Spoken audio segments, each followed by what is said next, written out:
I never thought I'd be in a place where marriage and money would collide this hard, but here we are. So let me just tell you what happened, because honestly, I'm still trying to wrap my head around it. My husband and I have been married for 12 years.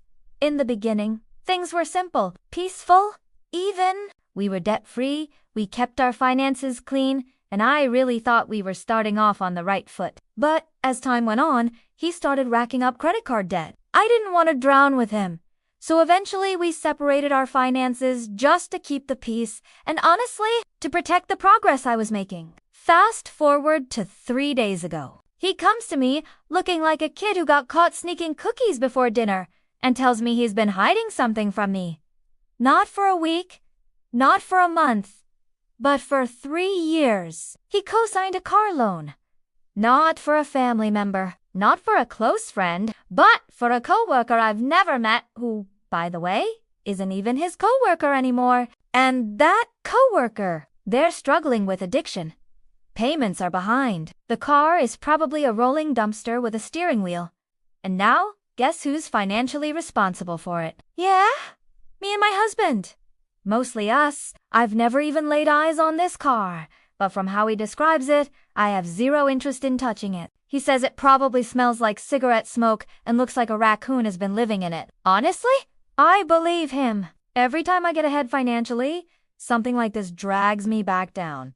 And I love this man deeply, but he has this thing about him. He's genuinely kind, but almost to the point where it becomes a liability. He'll open a door for someone, and then another, and then another. And before you know it, he's still standing there holding it for the whole neighborhood while I'm waiting like, "Honey, we need to go." He's a people pleaser, but not the healthy kind. The kind who will set himself on fire to keep someone else warm, even if that someone is barely an acquaintance. And here's the thing. I'm tired. I'm really, genuinely tired. It feels like every time I begin to breathe, something new comes out of nowhere. There's this part of me whispering, what if he does this again? And I hate that I'm even thinking that, but I'd be lying if I said it hasn't crossed my mind. The moment he told me, I could tell he knew how bad this was. He didn't fight.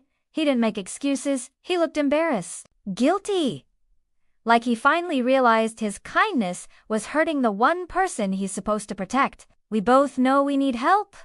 Not Google help. Not Ask AI help though, yes. I tried that out of desperation.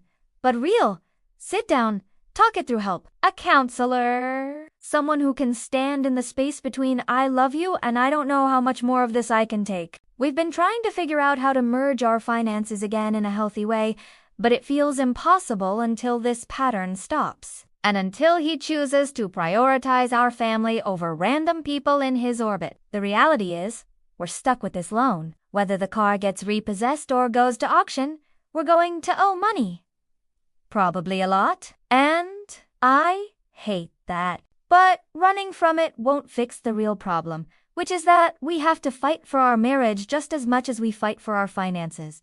So for now, we're gathering all the information. We're bracing for the hit, and we're trying, really trying to rebuild something stronger than the mess sitting behind us. I love my husband. That hasn't changed.